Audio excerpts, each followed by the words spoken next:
Gracias, Juan.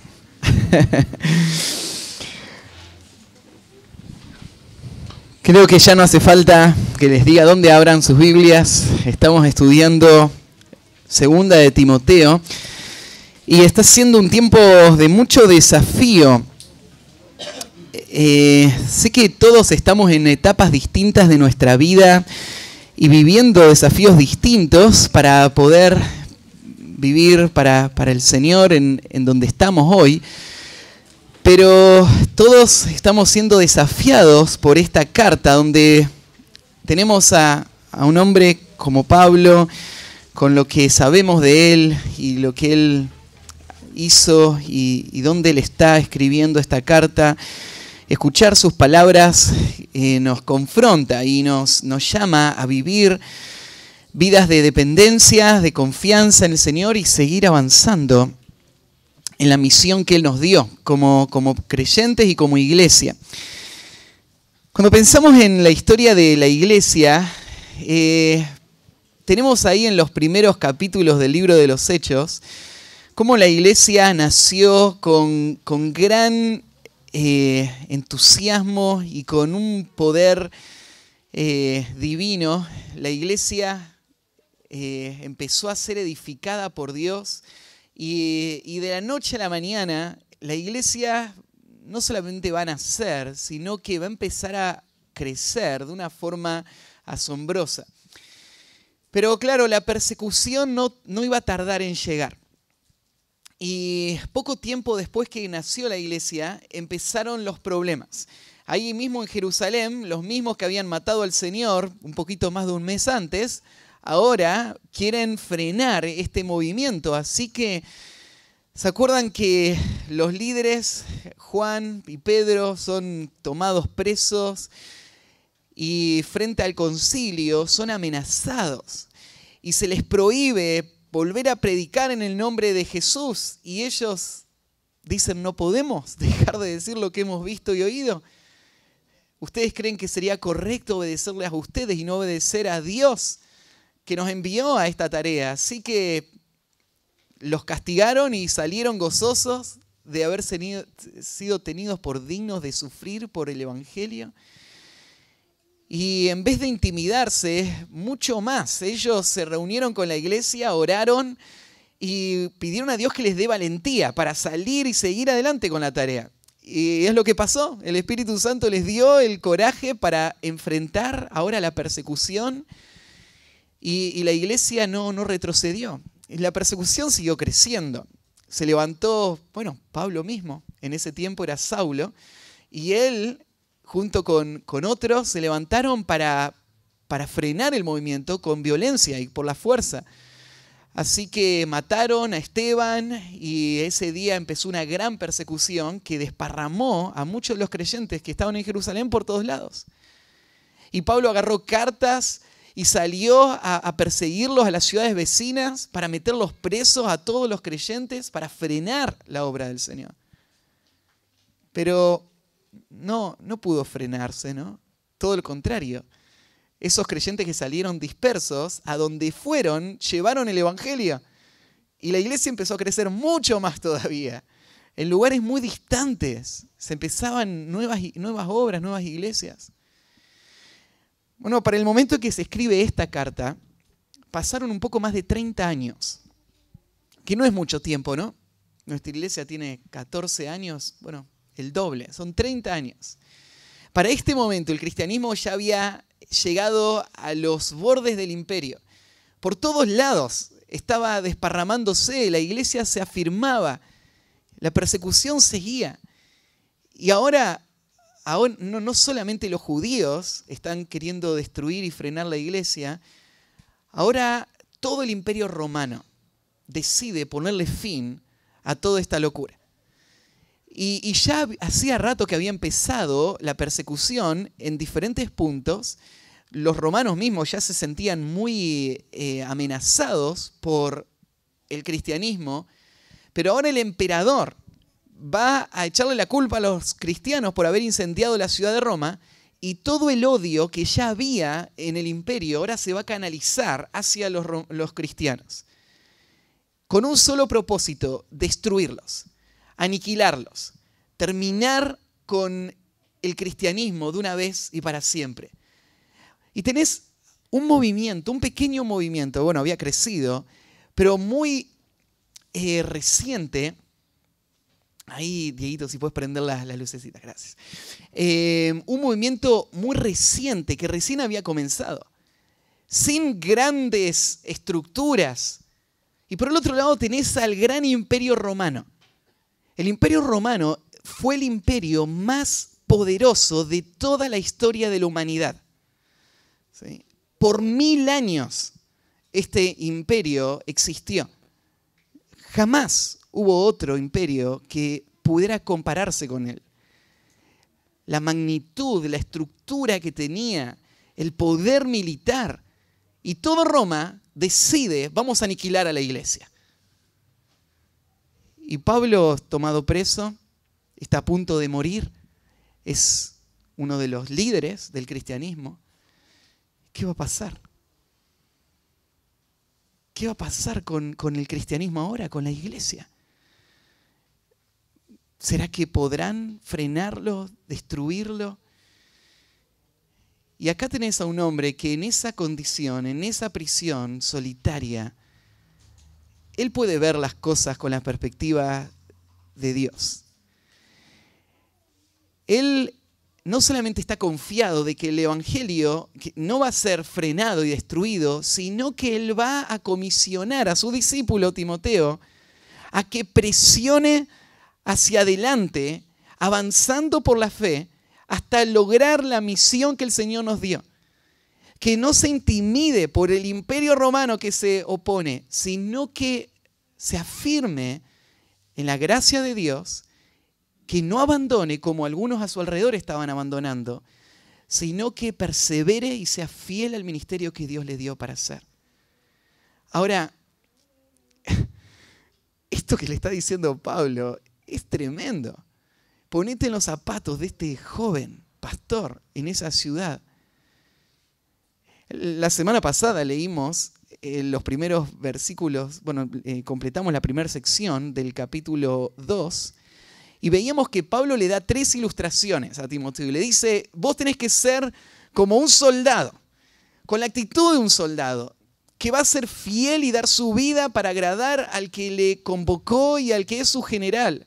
Tenés que ser como un atleta que va a poner todas sus fuerzas y toda su vida para correr esta carrera cristiana hasta el último paso para ganar el premio. Tenés que ser como un labrador que se mantenga fiel día a día, aunque no veas nada, confiando que Dios va a dar el fruto a su tiempo. Esto es lo que tenés que hacer, Timoteo.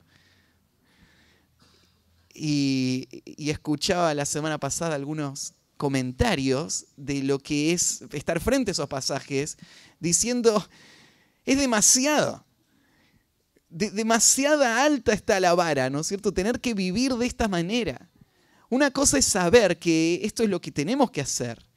Otra cosa es tener la confianza y la seguridad para avanzar en medio de tanta oposición de esta manera. Así que acá está. ¿Sí? Esta mañana vamos a escuchar al apóstol Pablo darle a Timoteo la motivación que le va a mantener confiado y firme y avanzando como un soldado, un atleta y un labrador. El título del mensaje de hoy es Motivación para no abandonar. Motivación para no abandonar. Y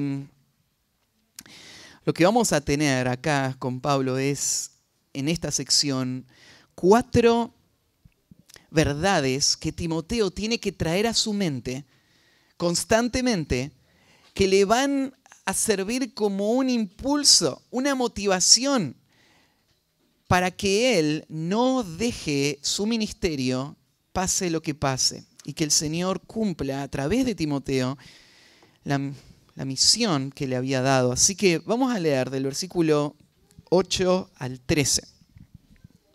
Y vamos a estudiar este tema de la motivación para no abandonar. Versículo 8.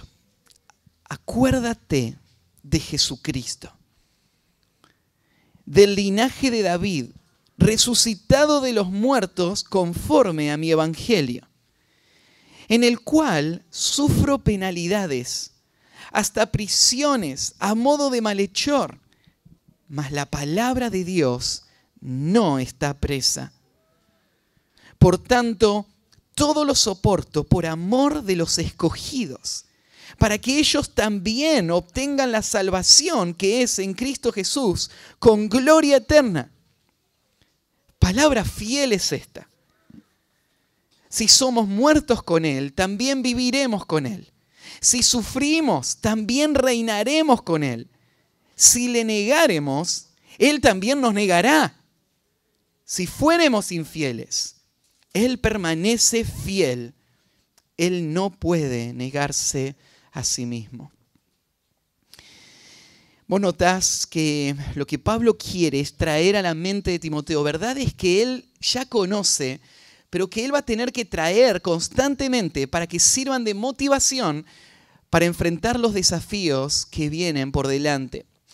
Así que estos 4 puntos tienen que ver con traer a la mente o recordar. El primero es, recuerda el ejemplo de Jesucristo.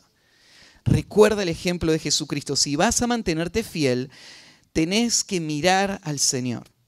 Lo que Pablo va a hacer ahora es tomar esa ilustración de un soldado, un atleta y un labrador y traerlo a algo concreto, a una persona real, de carne y hueso, que vivió de esta manera. Es más, el Señor Jesús es el ejemplo supremo de lo que significa tener la actitud de un soldado, de un atleta, de un labrador. Jesús es el autor y el consumador de la fe. Jesús es en quien tiene que estar la mirada del creyente para poder imitar al Señor, en cómo Él vivió su vida, para que entonces nosotros podamos seguir sus pisadas. Y esa es la palabra con la que comienza, acuérdate de Jesucristo. Esta orden de Pablo a Timoteo tiene que ver con mantener la mente enfocada constantemente en el Señor. Acuérdate, no es un evento, no es un momento, sino que es algo continuo y es algo presente. Timoteo, todos los días, constantemente en tu mente tiene que estar la persona de Cristo. Nosotros reconocemos esto porque lo hemos visto en otros libros, ¿no? ¿Se acuerdan? Tal vez uno de los pasajes conocidos es Hebreos, capítulo 12. Cuando el autor a los Hebreos está haciendo algo parecido, le está hablando a judíos que están pensando en abandonar al cristianismo y volver al judaísmo por lo difícil que es mantenerse como cristianos. Y todo el libro de los Hebreos, a los hebreos está llamándoles a no renunciar, a no abandonar. Cuando llega el capítulo 11 les da esa nube de testigos, esos héroes de la fe, que son los ejemplos de que sí se puede vivir una vida de fe.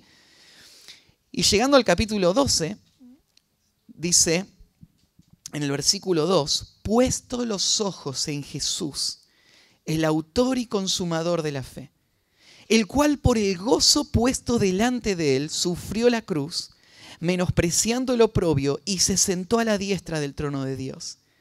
Considerad a aquel que sufrió tal contradicción de pecadores contra sí mismo, para que vuestro ánimo no se canse hasta desmayar. El autor de los Hebreos está llamando a los creyentes a poner su mirada en Jesús, tal como Pablo lo está haciendo acá. Está diciendo, miren, Jesús, que es nuestro mayor modelo y ejemplo, Él sufrió también. Pero después del sufrimiento vino la gloria. Después del sufrimiento vino la recompensa. Él tenía puesta la mirada más allá del sufrimiento. Y Él sufrió de esa manera para dejarles ejemplo, para que el ánimo de ustedes no se canse hasta desmayar. O sea, cuando vos estés en medio de la dificultad, lo que vos vas a pensar es la clase de su sufrimiento que tuvo que enfrentar el Señor en su carrera, como un soldado, como un labrador, y vas a pensar en el fruto que tuvo su sufrimiento. No solo el autor de los Hebreos, en Primera de Pedro, también estudiamos en el capítulo 2, versículo 21, una idea similar. Cuando Pedro dice, pues para esto fuisteis llamados. Está hablando Pedro de nuestra disposición a sufrir lo que haga falta para que el evangelio pueda avanzar. Y Pedro dice, para esto fueron llamados, porque también Cristo padeció por nosotros, dejándonos ejemplo para que sigáis sus pisadas. La idea de ir siguiendo sus pisadas significa que vos vas a ir por el mismo camino. Vos tenés que esperar el mismo recorrido y el mismo resultado final.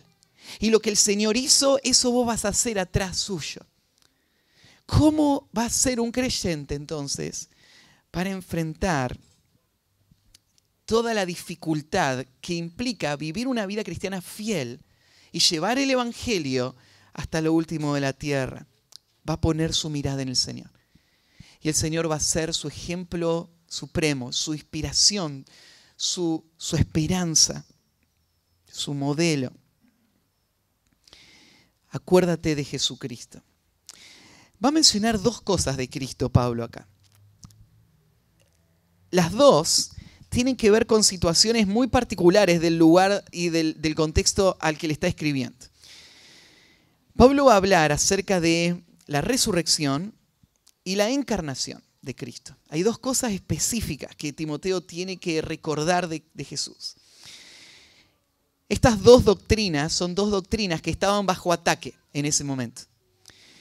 Los enemigos del cristianismo estaban cuestionando justamente estos dos conceptos. Por un lado, había personas diciendo que Jesús no había resucitado físicamente, sino espiritualmente, y por lo tanto, nuestra resurrección iba a ser solo espiritual.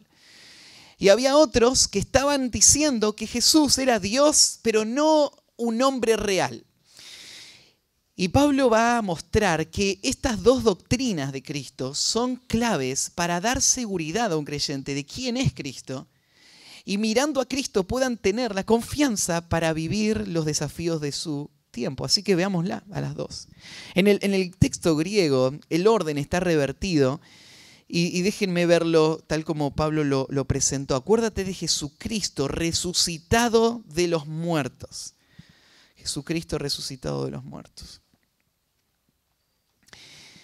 El verbo que usa Pablo acá para hablar de la resurrección está en un tiempo pasado que llamamos el tiempo perfecto, que está diciendo que hay algo que sucedió en un momento específico, pero que sigue teniendo efecto ahora y de forma continua. Lo que Pablo está hablando es de que Jesús realmente resucitó y sigue vivo de forma permanente. Esa es la idea cuando él dice resucitado de los muertos. Y esa frase, cuando usa la expresión de los muertos, o sea, resucitado, ya es suficiente, ¿no? Eso significa resucitar. ¿Por qué Pablo tiene que aclarar que él resucitó de los muertos? Bueno, la imagen es muy gráfica. Pablo está viendo a todos los muertos y de entre los muertos, mientras todos los demás siguen muertos, Jesús va a salir. Él va a resucitar de entre los muertos. Y entonces resaltando acá este hecho exclusivo en Cristo, único en la historia.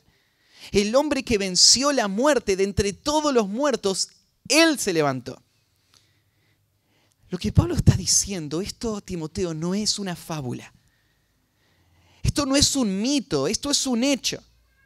Y la resurrección de Cristo es lo que nos da seguridad de qué es lo que en qué hemos creído y por qué estamos padeciendo. Si Cristo no hubiese resucitado, todo es falso. Nada tiene sentido de por qué vivir como un cristiano.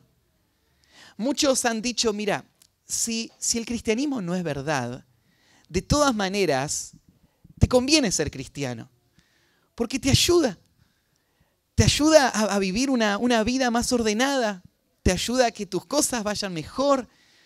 Aunque el cristianismo no sea verdad, el cristianismo tiene buenos valores, tiene algunos beneficios ahora naturales, así que al final, cuando nos muramos, ser cristiano, el cristianismo no era verdad, de todas maneras fue una buena decisión ser cristiano, porque sirvió para esta vida. Pero Pablo no está de acuerdo con eso. Él piensa que si Cristo no resucitó, entonces no tiene ningún sentido que estemos acá. No tiene ningún sentido que batallemos contra nuestro pecado cada día. Nuestra esperanza es vana. Estamos creyendo en algo que no es real. Cuando nosotros cerremos nuestros ojos, estamos esperando encontrarnos con el Señor y eso nunca va a suceder. Pero aún más allá, nosotros estamos sufriendo la batalla contra el sistema, contra Satanás, contra nuestra carne, y todo eso sería vano. Pero acá Pablo le está diciendo, acordate de Jesucristo, que se levantó de entre los muertos. Esto es un hecho, esto es real. Y la resurrección de Cristo impacta ahora la vida del creyente, no solamente mostrando que esto es cierto, lo que él ha creído, sino la esperanza que él tiene. Ahí en 1 Tesalonicenses 4:14, Pablo dice así: porque si creemos que Jesús murió y resucitó, así también traerá Dios con Jesús a los que durmieron en él. Si creemos que Jesús resucitó, entonces nuestra esperanza trasciende esta vida. Podemos vivir esta vida no solamente para lo que se ve, sino en base a lo que no se ve. Porque el Señor asegura su resurrección, nuestra resurrección. Y nuestra resurrección pone entonces nuestro enfoque en lo que va a pasar en el futuro. Ahí en el capítulo 2, más adelante, en el versículo 16, Pablo va a hablar de dos hombres. Mira, dice el versículo 16, mas evita profanas y vanas palabrerías, porque conducirán más y más a la impiedad. Y su palabra carcomerá como gangrena, de los cuales son Himeneo y Fileto, que se desviaron de la verdad, diciendo que la resurrección ya se efectuó, y trastornan la fe de algunos. Ahí mismo, en Éfeso, estaban estos hombres que habían enseñado que la resurrección de la que habla la Biblia es una resurrección espiritual, es una resurrección simbólica, no es una resurrección física, real. Y Pablo está alentando a Timoteo, hablándole de la resurrección de Cristo como una realidad física, para que Timoteo entienda o recuerde de que la resurrección sigue siéndolo para él también una realidad física, y entonces él pueda poner su esperanza en el Señor. Así que acuérdate de Jesús, resucitado de los muertos. La segunda expresión, lo próximo que dice de Jesús, es que Jesús es del linaje de David. Y acá había otra falsa enseñanza que estaba circulando, que Jesús es Dios entre nosotros, pero no es un hombre como nosotros. Jesús fue un ser especial. Lo que Pablo dice acá derriba todo ese argumento. La expresión que en griego se lee así: ek spermatos David, fuera de el espermatos de David. Lo que Pablo está diciendo es que Jesús no solamente es Dios hecho hombre, en el sentido real de esa palabra. Jesús estuvo ligado a la humanidad en su misma naturaleza.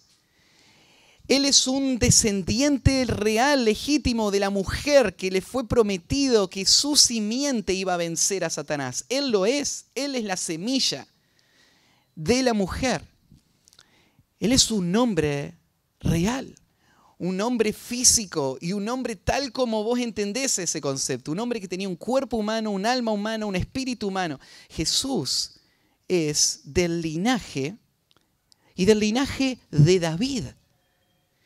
Esto también es muy significativo porque esto le está recordando a Timoteo de las promesas del Antiguo Testamento de un Mesías y un rey que iba a venir, iba a tomar el trono de David y que iba a reinar sobre todos los reinos de la tierra.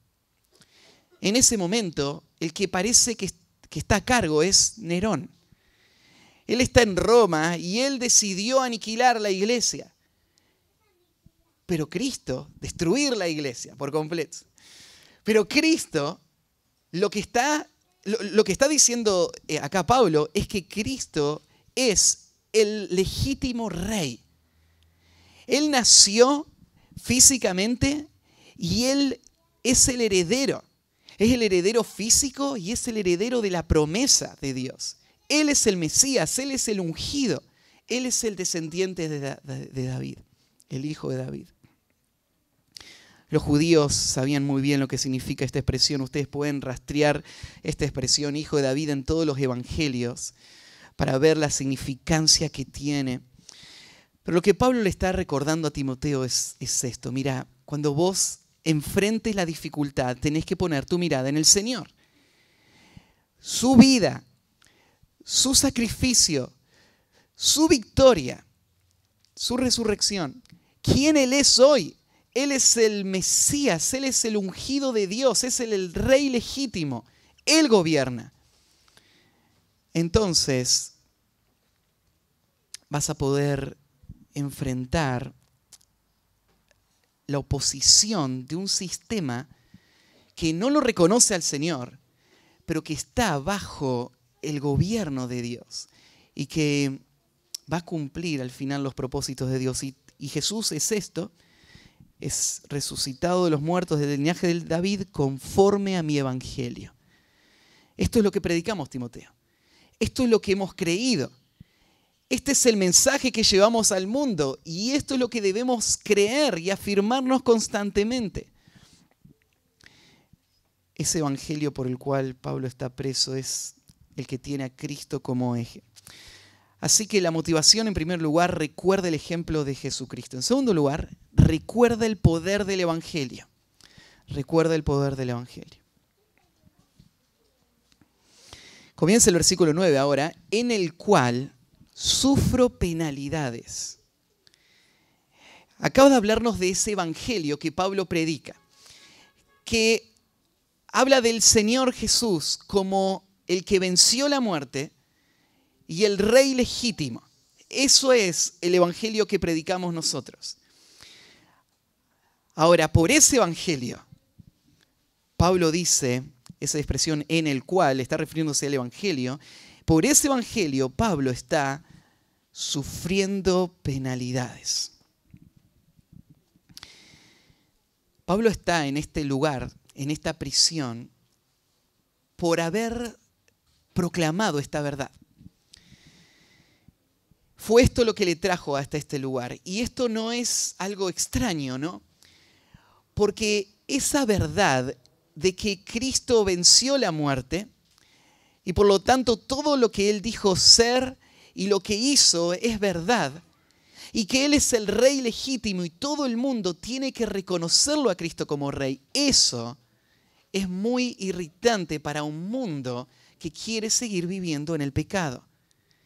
Eso es la declaración de guerra para el enemigo, para Satanás, que quiere ser él el rey, que él tiene como propósito estar en el lugar de Dios y ser honrado.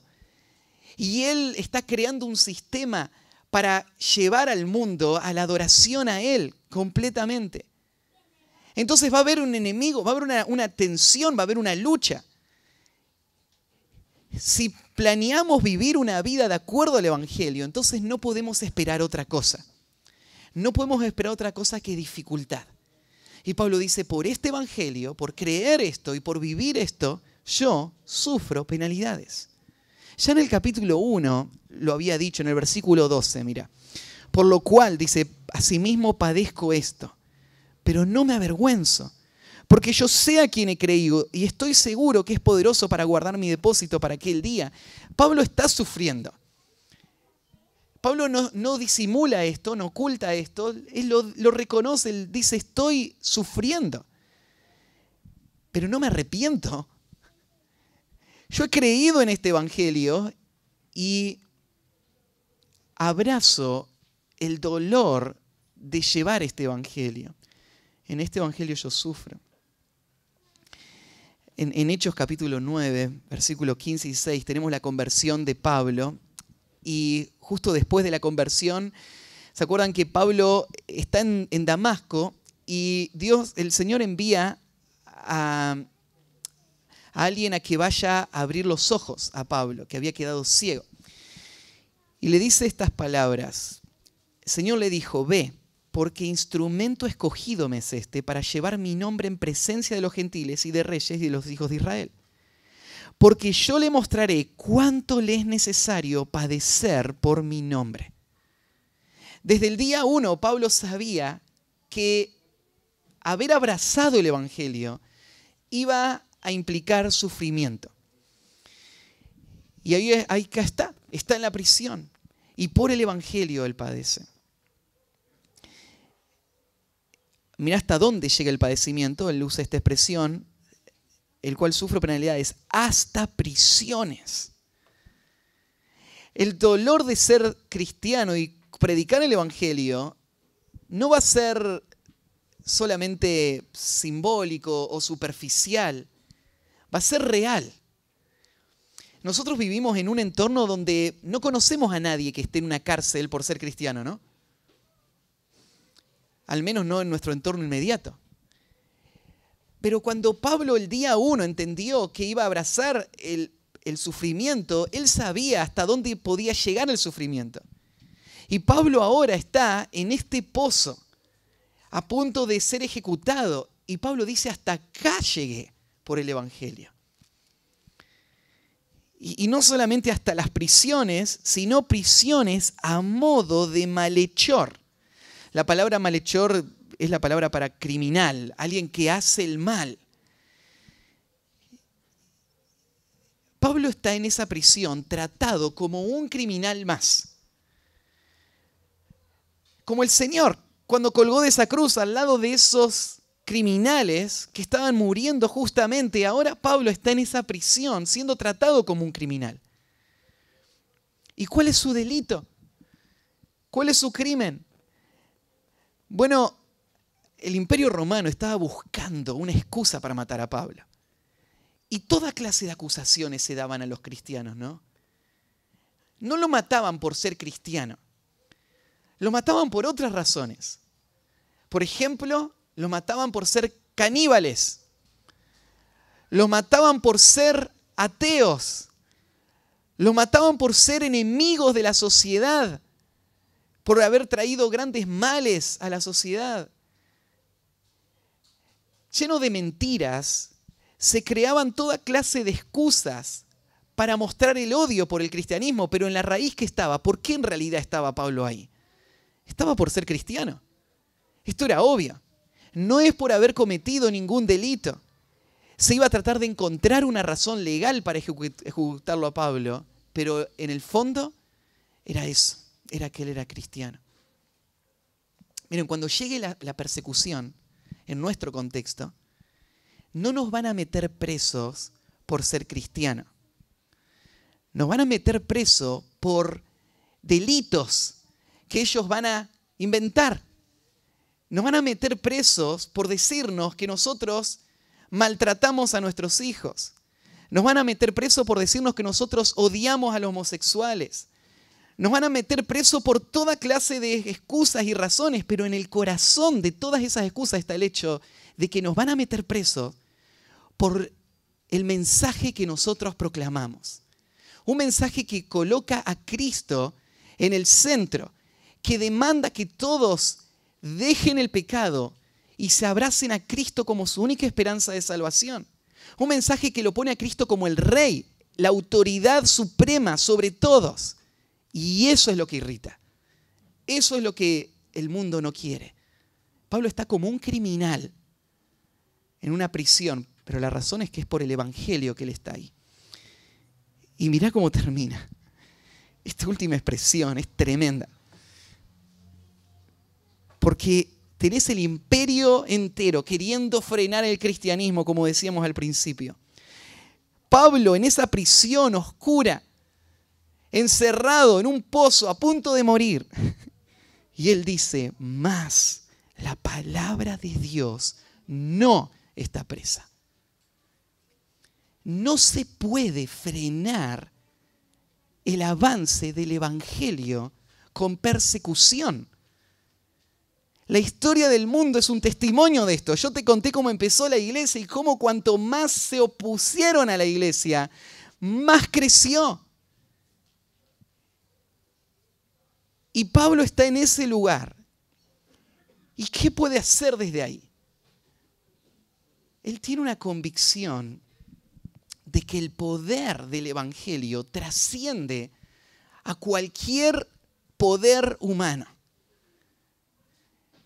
Nosotros miramos nuestro entorno y podemos pensar en nuestro país y podemos pensar en los peligros de vivir una vida fiel a Cristo. Pero esta es la convicción que Pablo quiere que Timoteo recuerde y afirme el corazón de Timoteo. El evangelio no puede ser detenido. La obra del Señor va a seguir adelante. Si el imperio romano entero no pudo frenarlo, ¿qué poder? ¿Qué sociedad? ¿Qué gobierno podría hacerlo? La palabra del Señor no está presa. El Señor va a usar la persecución como el camino para cumplir sus propósitos. Tal vez uno de los pasajes más claros para este principio está en Filipenses, capítulo 1, versículo 12 al 14.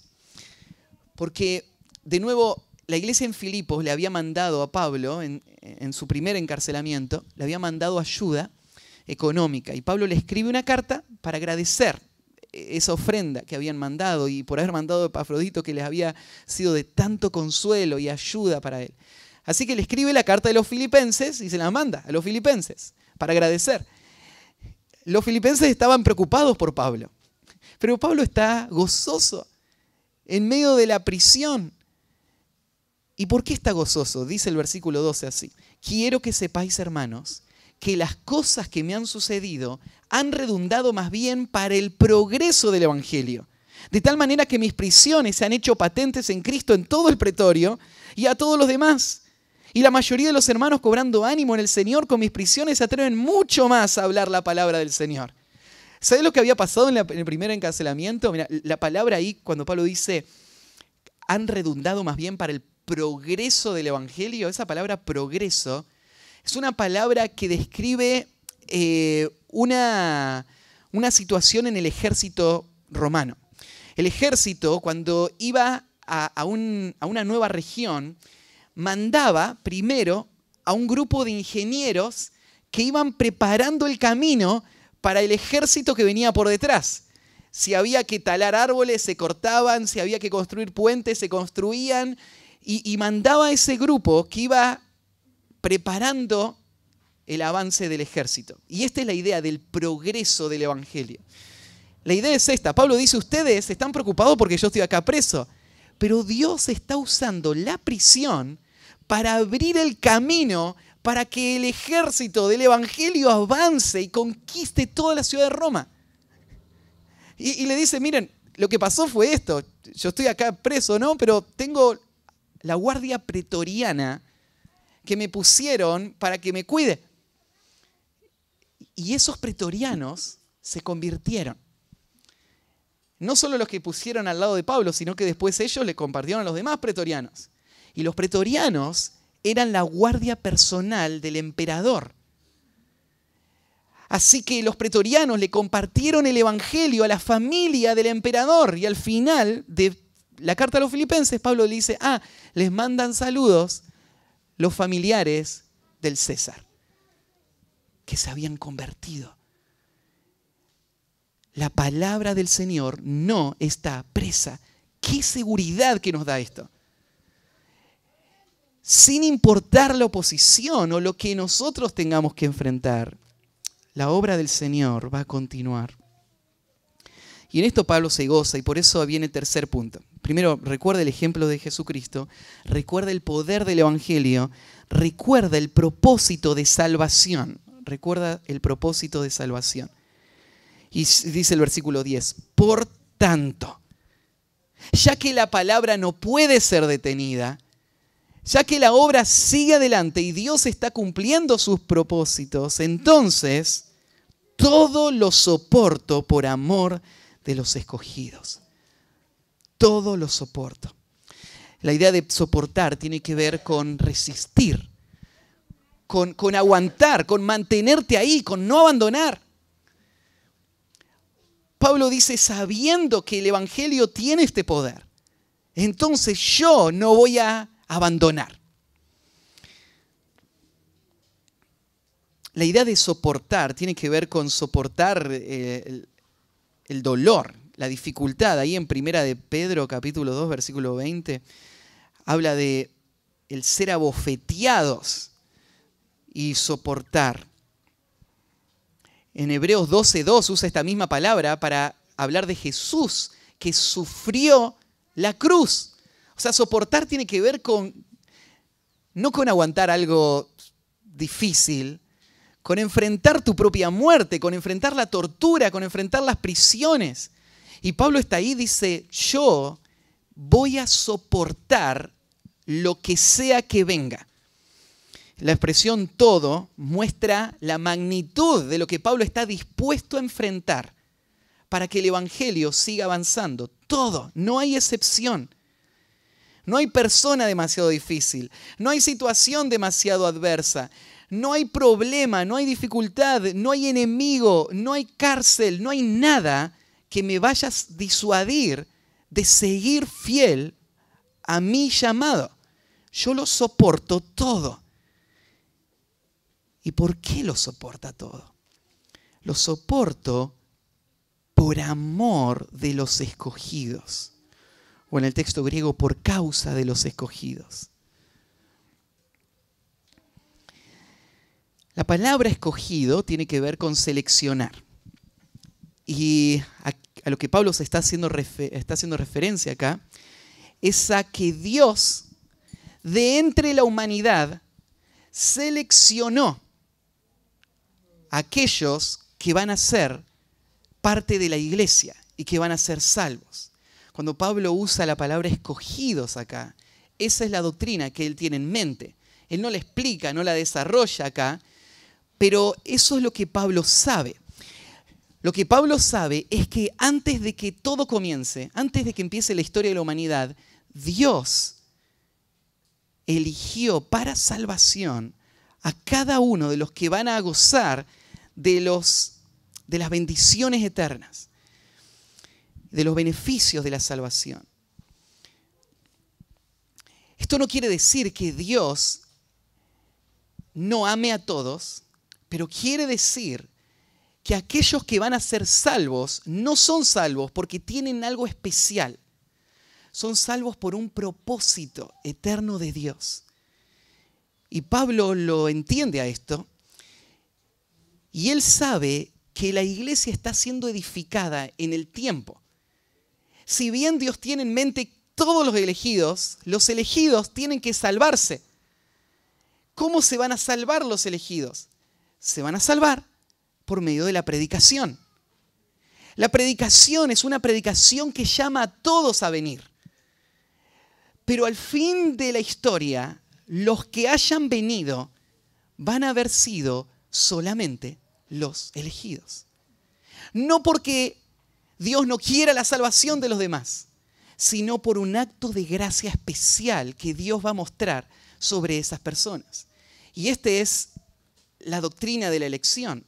Esto es lo que Pablo está recordando acá. Entonces, Pablo está diciendo acá que los elegidos son la motivación que le mantienen en medio de las situaciones más adversas. Ahora, esto parece un poco incongruente, ¿no? Porque, Pablo, para un poquito. Dios eligió a estas personas antes de la fundación del mundo, ¿no? Sí. Dios es soberano. ¿Él va a cumplir lo que se propuso hacer? Sí. Si vos no le predicás, ¿Dios no puede usar a otra persona u otra cosa para hacer que estas personas sean salvas? Dios es poderoso para salvarlas. Entonces lo que podría haber dicho acá Pablo es esto: mira, como yo sé que estos fueron elegidos para salvación, no me importa abandonar porque los propósitos de Dios se van a cumplir igual, ¿no? Pero Pablo dice, no, por amor a los escogidos yo no voy a abandonar. ¿Por qué? ¿Por qué hace falta lo que Pablo puede hacer o no? Bueno, Pablo entiende este principio. La salvación es del Señor, de principio a fin. Pero Dios usa instrumentos humanos para llevar a cabo su plan de salvación. O sea, Dios salva por medio de la predicación. Los elegidos van a ser salvos, pero van a ser salvos a través de hombres fieles que no abandonen y que prediquen en las situaciones más difíciles para que el evangelio pueda llegar y los elegidos recibir la salvación. Lo que Pablo está diciendo acá está mostrando estos dos elementos de la salvación. Hay un Dios soberano, hay una responsabilidad humana. Dios va a usar instrumentos humanos para cumplir sus propósitos soberanos. Así que, aunque la palabra de Dios no puede ser frenada, y aunque Dios va a cumplir su obra de salvación tal como Él se la propuso, por amor a aquellos que Dios eligió para salvación, yo no voy a abandonar para que por medio de mi fidelidad esas personas puedan llegar al evangelio. Y eso es lo que próximo que va a decir, ¿no? En lo cual, por amor a los escogidos, para que ellos también obtengan la salvación. ¿Cómo que ellos también obtengan la salvación? Claro, Pablo tiene en mente los que ya son salvos. Y ahora está pensando, falta que los elegidos también sean salvos. Ese también está uniendo a este grupo a los que ya han abrazado el evangelio. Y lo que Pablo va a hacer entonces es por amor a ellos. Él se va a mantener. ¿Podés percibir cuánto Pablo ama a la iglesia? Pablo no está pensando en su dolor o en su situación. Él tiene un solo propósito en mente, un solo objetivo: ser el instrumento de Dios para que Dios cumpla sus propósitos eternos de salvación. Y Él quiere que ellos sean salvos, por eso Él está dispuesto a soportar cualquier cosa. No importa lo que venga. Pablo va a seguir adelante para que ellos también obtengan la salvación. Y obtengan la salvación con gloria eterna. Lo que Dios planea hacer con los escogidos no es solamente librarles de la ira y perdonar sus pecados, sino llevarles hasta este punto de culminación final, la gloria eterna, que es la esperanza y la confianza de todo hijo de Dios. Eso es lo que Pablo tiene en mente, y tal vez podríamos resumir esto con otro texto que Pablo también escribió en 2 Tesalonicenses 2:13. Cuando Pablo llegó a Tesalónica, tuvo que sufrir también ahí en Tesalónica. Pablo tuvo que escapar 3 semanas después por la persecución.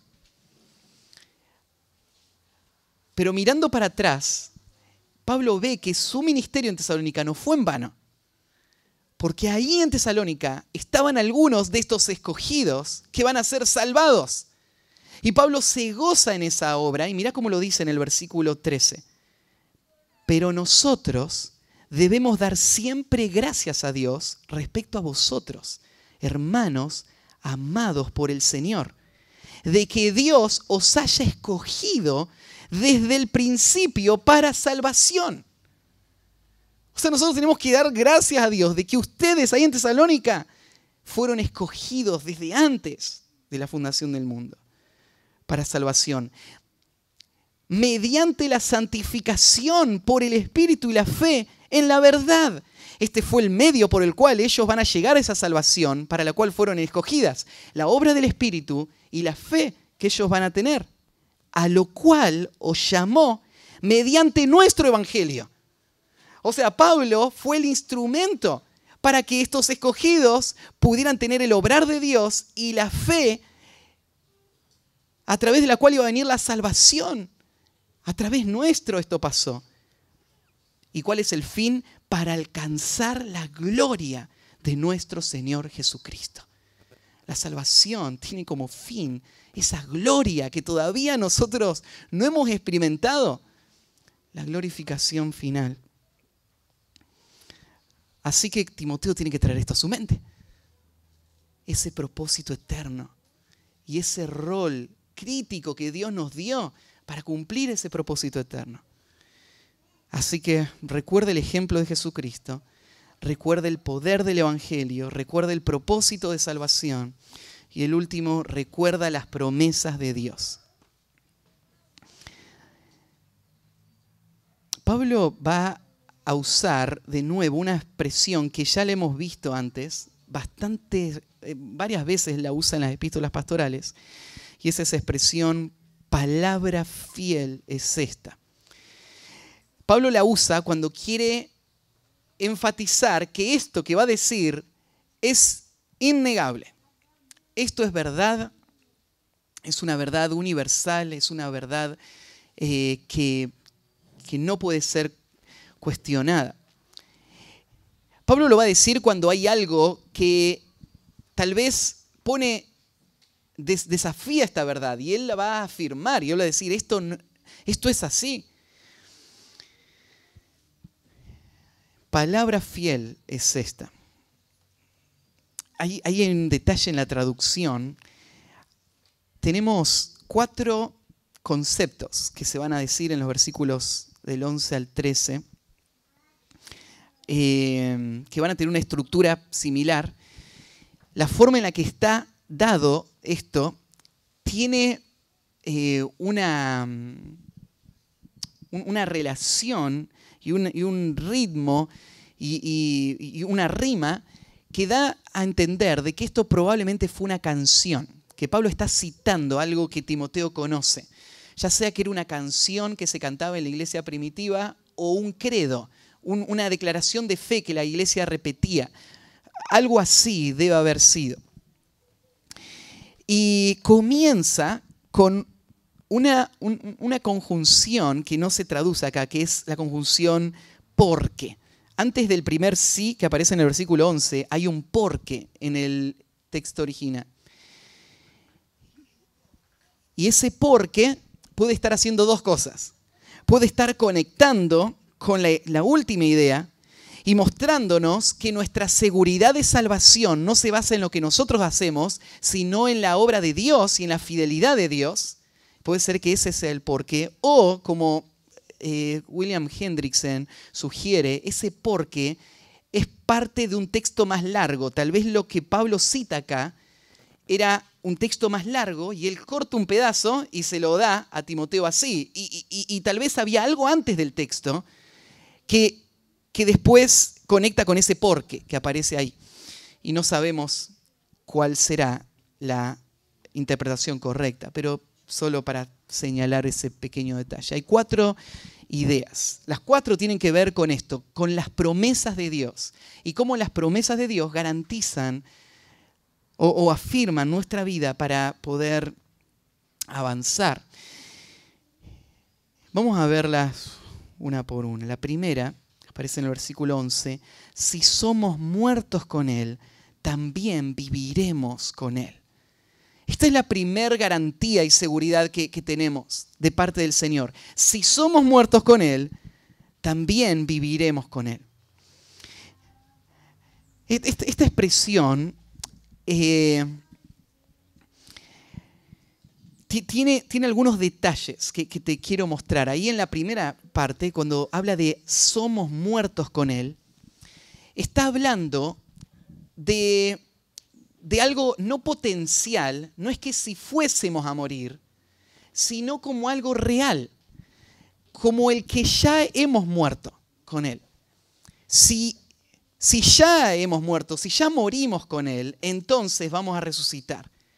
Pero eso parece algo un poco extraño, porque le está hablando a personas que están vivas todavía, ¿no? O sea, si es que están pensando en alentarle a estar dispuesto a morir por Cristo, no sería la mejor forma de decirlo. Y después viviremos, no está hablando de algo presente, no está hablando de que morimos y ya resucitamos con Cristo, sino que está hablando de algo futuro. O sea, viviremos, lo está dando como algo futuro. Entonces, ya morimos, pero resucitaremos. Entonces, tiene un conflicto. ¿Por qué? Porque podría ser tomado de dos maneras. Para el creyente, pensar en estar muerto y resucitar puede tener que ver, en primer lugar, con lo que dice Romanos capítulo 6, versículos 5 al 11. Cuando habla de que todos nosotros morimos juntamente con Cristo y volvimos a vivir con Él. Y nuestra vida ahora no es nuestra, es la vida de Cristo. Entonces, eso explicaría por qué está en tiempo pasado. Ya morimos con Cristo. Cuando creímos en el Evangelio, ya está, ya morimos. Y ahora estamos vivos. Pero no explicaría el tiempo futuro del resucitaremos, porque ya resucitamos con Cristo, ¿no? Ya estamos de nuevo vivos en la vida de Cristo. Entonces, la otra explicación es que le está hablando a personas que si mueren físicamente, entonces van a resucitar junto con Cristo y tener lo que hablamos al principio, ¿no? En el primer punto, la esperanza de 1 Tesalonicenses. Si Cristo resucitó, nosotros también vamos a resucitar. Entonces, ¿qué problema hay en morir? Hay algo que trasciende esta vida. Nuestra resurrección es nuestra seguridad. Así que eso explicaría el tiempo futuro de la segunda parte. Entonces, ¿cuál es? Bueno, son las dos. Y son las dos de esta manera. Lo que Pablo está diciendo es que todo creyente, en el momento de creer en el Evangelio, murió. Murió a su pecado, pero murió también a todo deseo de vivir para sí mismo y toda intención de proteger su vida para sus propios intereses. Él murió para que ahora su vida esté controlada completamente por Cristo. Y él ahora vive la vida de Cristo. Los creyentes que tienen esta actitud son personas que van a estar dispuestas, si llegaran las circunstancias, a morir físicamente por el Señor. ¿Por qué no? Si ya estamos muertos. Si ya morimos el día de nuestra conversión, ¿qué hay de grandioso en morir físicamente? Es solamente una consecuencia natural. Los que ya murieron morirían por Cristo si llegara el momento de tener que morir físicamente de esta manera. Y los que resucitaron con Cristo y los que ya están vivos con Cristo, esa resurrección espiritual va a concretarse en una resurrección física futura. Y esta es nuestra esperanza.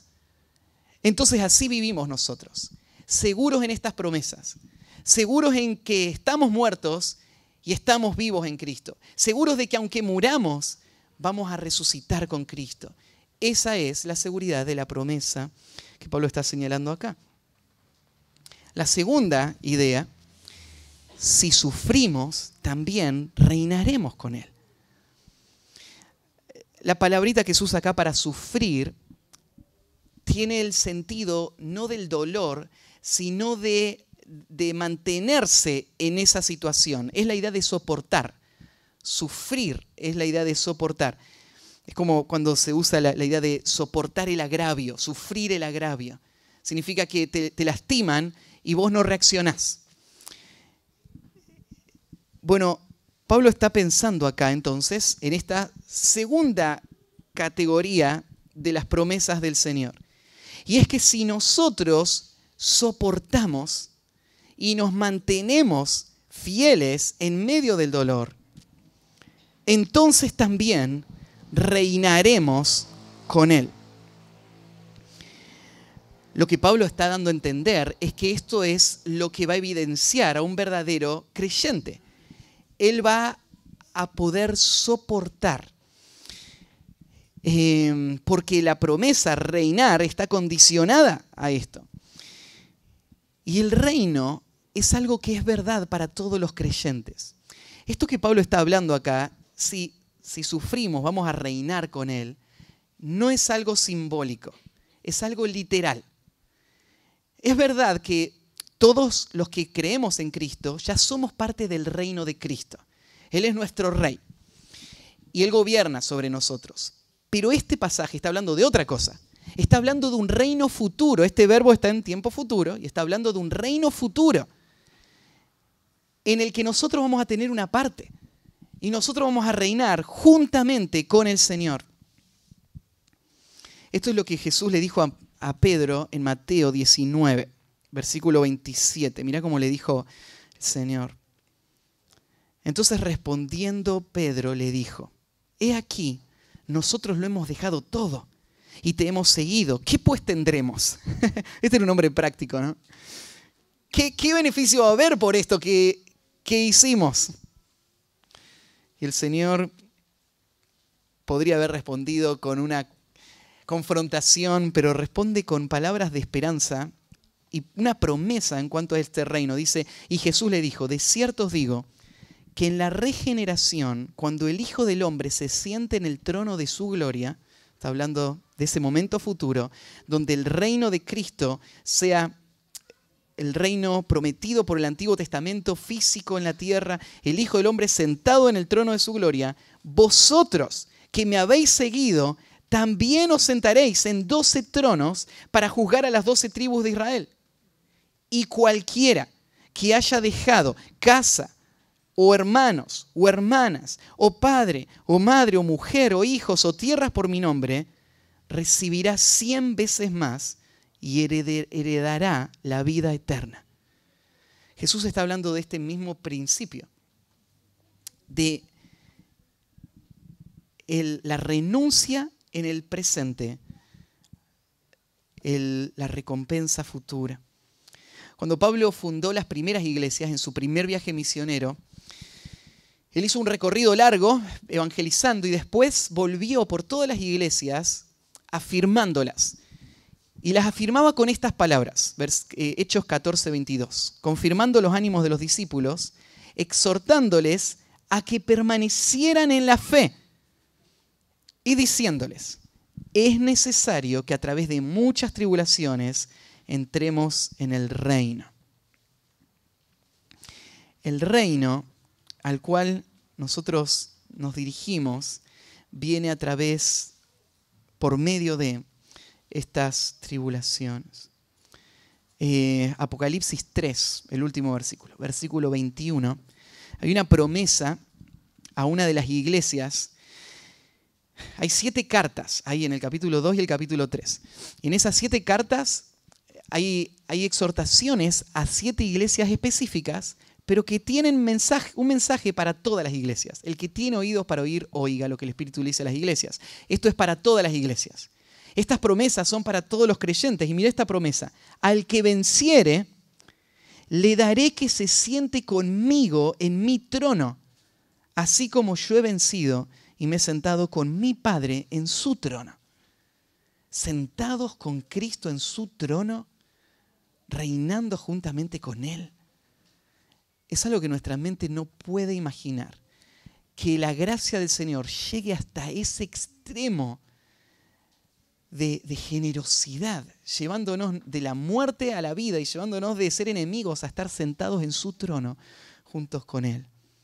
Si sufrimos, o sea, si soportamos, si resistimos, si nos mantenemos, entonces vamos a reinar juntamente con Él. En este momento, el reino de las tinieblas está a cargo. Nerón está persiguiéndonos, pero Cristo es rey. Es rey hoy y su reino va a aparecer y se va a manifestar. Y cuando eso pase, nosotros, que en este tiempo sufrimos por el Señor, vamos a reinar juntamente con Él. El tercer principio hace un vuelco y se vuelve no una esperanza, sino una advertencia. Hay 2 grupos acá, ¿sí? Están los primeros 2 y los segundos 2. Los primeros 2 tienen una estructura casi idéntica y están apuntados a una esperanza. Los segundos 2 cambian el tono y cambian la estructura.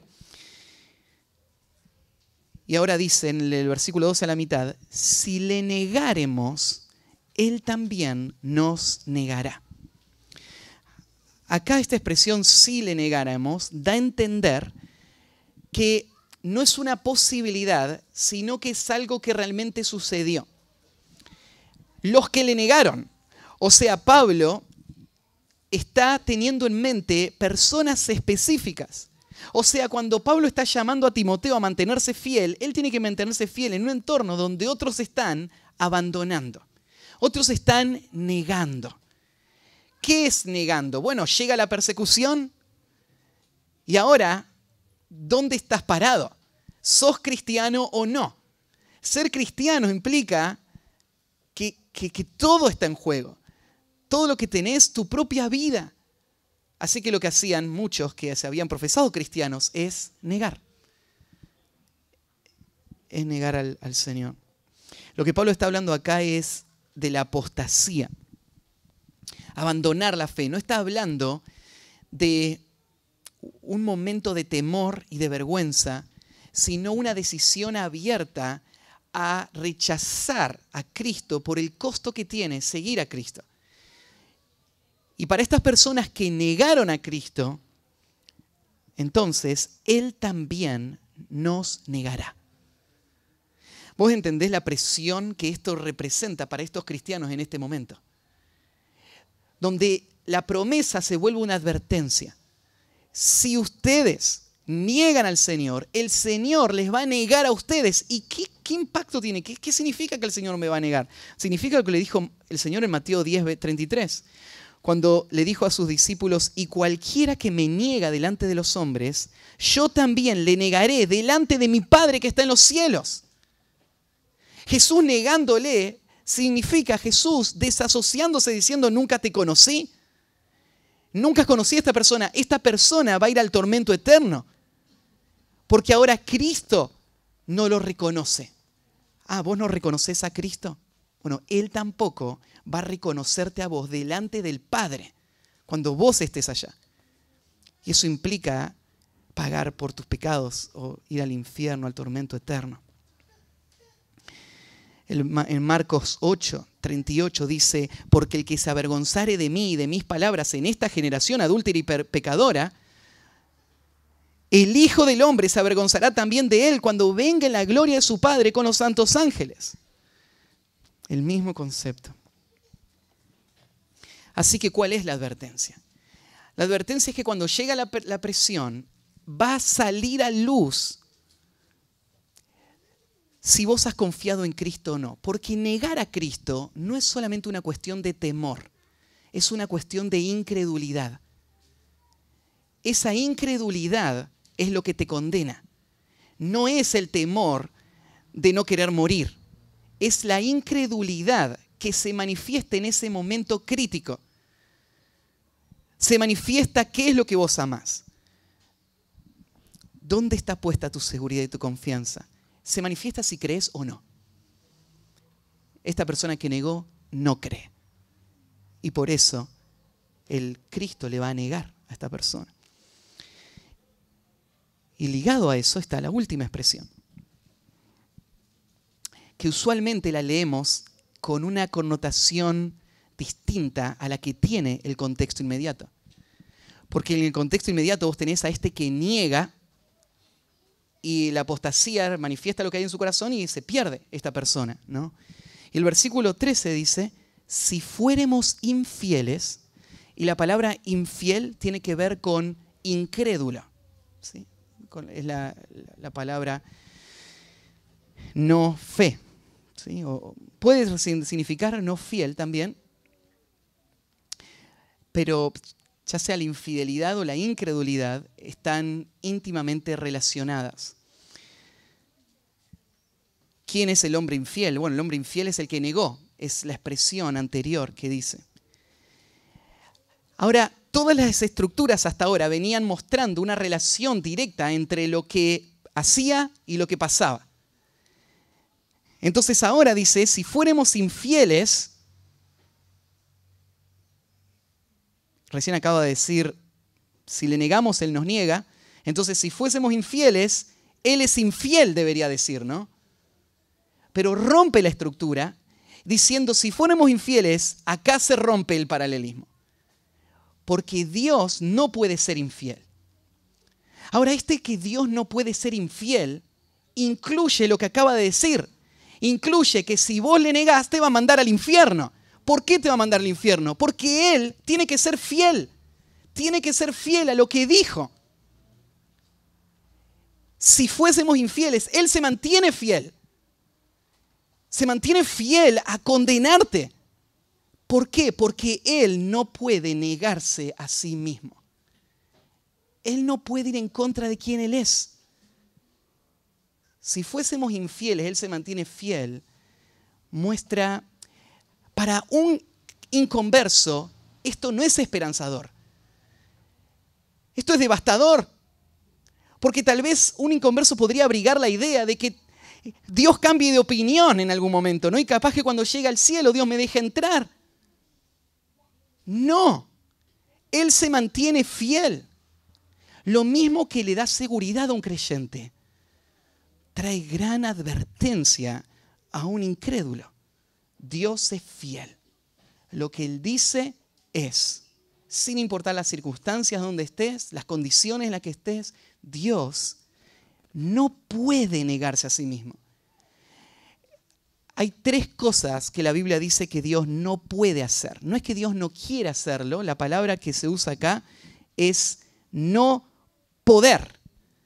Dios es incapaz de hacerlo. ¿Ves? Y yo pensé que Dios era todopoderoso. Sí, Dios es todopoderoso, significa Él puede hacer todo lo que es consistente con quien Él es. Él no puede hacer lo que es contrario a lo que Él es. Y acá hay 3 cosas en la Biblia que menciona Agustín, la señala como cosas que Dios no puede hacer. Dios no puede morir, Dios no puede mentir y Dios no puede ser engañado. Dios no puede ser burlado. ¿Sí? Dios no puede. En este caso está hablando, ¿no es cierto? Dios